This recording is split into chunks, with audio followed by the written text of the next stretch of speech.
السلام عليكم ورحمة الله وبركاته، مرحبا بكم بقناة فن الحلويات مع سناء. اليوم إن شاء الله سنتعلم كيفية تحضير ريكيش بدون عجينة، يعني بلا لاباط بغيزي اللي تنصوبو بها الريكيش. أول حاجة غادي نصاوبو لاباراي ديالنا، الخليط ديالنا راه فيت لينا درناه في الكيش اللي بالعجينة بريزي بلا بات بريزي.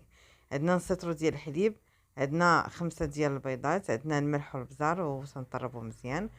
بالنسبة إذا بغينا نقصو المقادير بطبيعة الحال، إلا بغينا نديرو ربع لتر ديال الحليب غنديرو 3 ديال البيضات والبزار والملحة.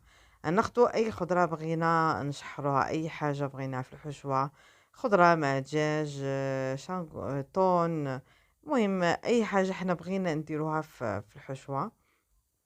المهم تنشحروها مزيان، ومن بعد تنحطوها في الليمون ديال السيليكون، ومن بعد نديرو عليها الخليط ديال لاباراي ديال الفلون، ومن بعد تنطيبوها.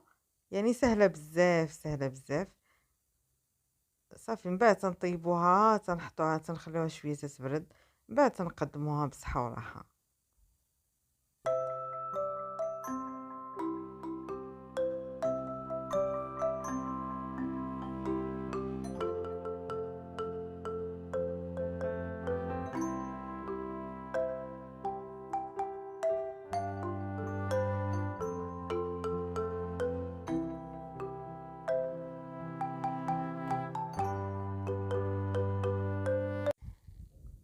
شكرا لكم على المتابعة، وإلى لقاء جديد بإذن الله.